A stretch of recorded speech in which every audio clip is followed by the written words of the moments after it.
Thank you, Senator Blumenthal. Senator Cruz. Thank you, Mr. Chairman.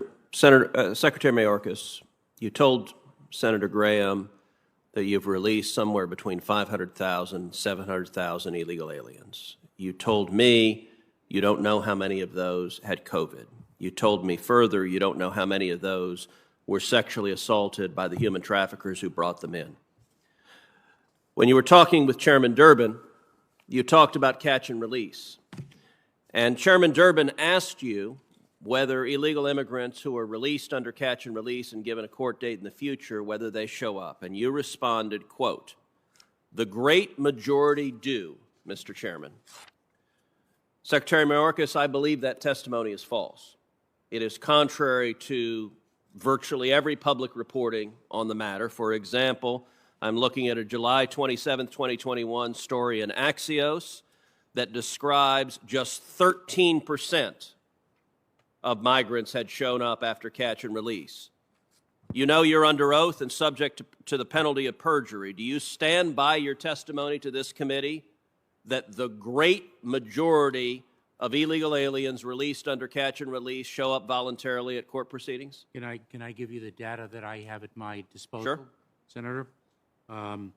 The percentage of non-citizens who have checked in, who have been compliant with the alternatives to detention, or are within their reporting time frame. That's not the question. How many show up at the court hearing? 65%. You're giving stats that aren't answering the question. How many show up at the court hearing?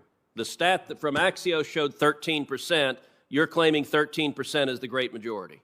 Well, let me. I'm pulling from the data that I have, Senator, and I will verify the accuracy of the data after my testimony today and report back to you. Because so if your testimony that the great majority show up for hearing is wrong and false testimony, you will correct it in writing. Let me ask you subsequently. No, let me.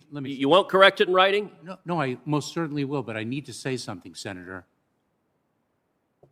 And that is that I take my oath.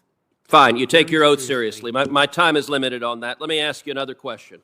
It's been reported the Biden administration is considering paying illegal immigrants whose families were separated $450,000 apiece. That would mean for a family of four, they would get $1.8 million. That's not my understanding.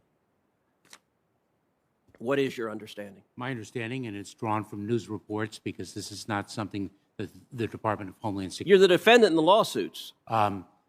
Is that it is that amount of money per family, but I may be mistaken. That is not what has been publicly reported. It is per person. Do you think it is a good idea to pay illegal immigrants 4.5 times what we pay the family of a service member who's killed in combat? And if we pay millions of dollars to illegal immigrants, in your professional judgment, will we get more illegal immigration or less illegal immigration? Senator, let me say this, that I do not think a mother would travel to the United States in the hands of traffickers so that she can be separated from her 7-year-old daughter for a period of time, the duration of which she has... Can you answer the question? Those were two yes and no questions. I do not think that it would be a pull factor. I said, is it a good idea to pay them the money, and would you get more illegal immigration or less illegal immigration if you give millions of dollars to illegal immigrants? I cannot... More or less? I cannot speak to the advisability of settling the Federal Tort Claims Act in which I am not involved. But you have no view on whether Thank paying you, illegal Senator immigrants Cruz. millions of dollars creates more illegal immigration? Thank you, Senator Cruz. Well, can he answer the question? You asked that question 2 or 3 times. And he's refused to answer it 2 or 3 And your times. time has expired. You've gone longer than So the any other. Secretary of DHS has no idea whether paying illegal immigrants millions of dollars produces more It has illegal nothing immigration. to do with the substance of the question, but the fact... Are you going to give him an opportunity to Once answer it? again, you've gone longer than any other senator. Senator Padilla? Thank you, Mr. Chair. Mr. Mayorkas, we have a couple of additional questions. I know in the first round of questioning, actually had